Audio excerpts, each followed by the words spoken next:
Brat Pack was weird. It was like an explosion. It just happened. All of a sudden, there were all these young actors who nobody had heard of, and within a year they were famous. That was unique. I don't really think there was another time like that. Brat Pack sort of came out of an Entertainment Tonight culture that needed to sort of lump actors and performances and kinds of people together. In 1985, I was planning to write an article for New York Magazine about Emilio Estevez, who at the time was about to star in St. Elmo's Fire and to make his own film. It was supposed to be an article on Emilio only. So the journalist had asked for him to get together some of the kids, you know, from Breakfast Club, and St. Elmo's was coming out. So what New York Magazine did was they assigned this reporter to do an interview with all these hot young actors that were becoming the young male celebrities of that era, called them all to dinner, and it was Rob and Judd and Emilio and all these guys. So I went out to Los Angeles and we hit it off and ended up spending some time together. He introduced me to a lot of his friends who were also actors. It was staged. That evening was staged, and he had asked me, and I just said, I don't want to go, you know. It was like they were hanging out in a bar. You know, I don't drink, so I wasn't going to go.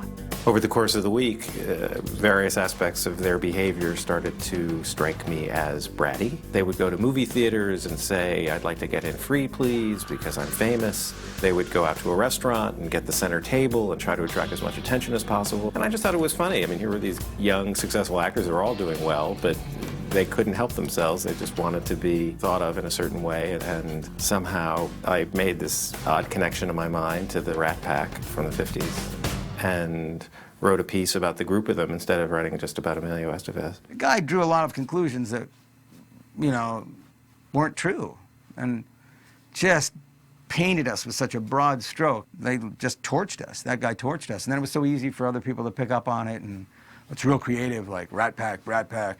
Just portrayed us as, like, you know, bad people, whereas we weren't. And it was like, but we had fun, and that, of course, is, I guess, not allowed.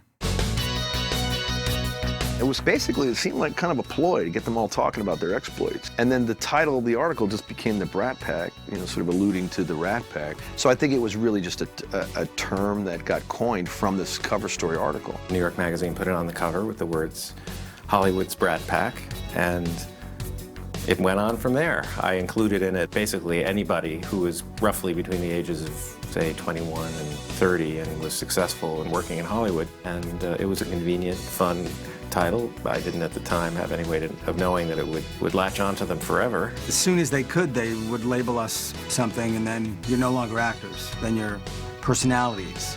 Then, you know, it's all about your temperament. Because it seems that most of the actors I've worked with from my generation were incredibly professional.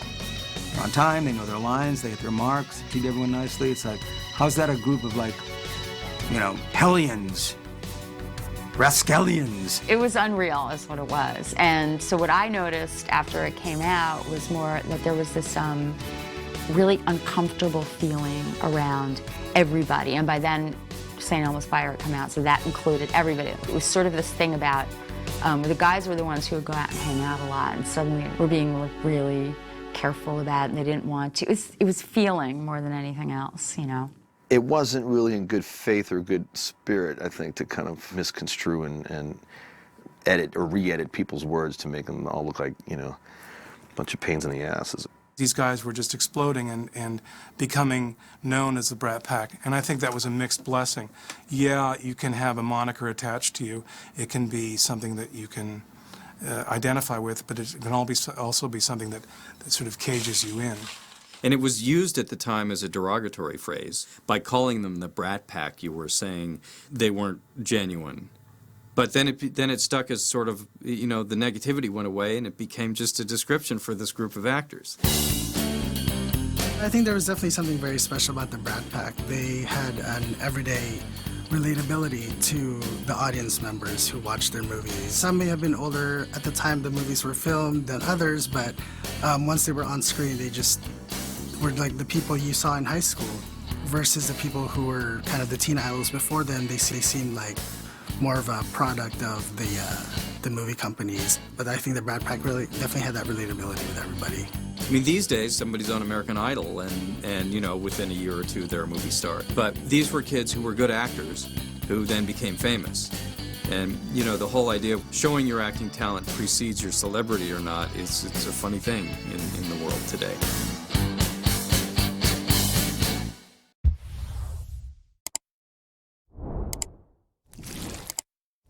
Does Barry Manilow know that you raid his wardrobe?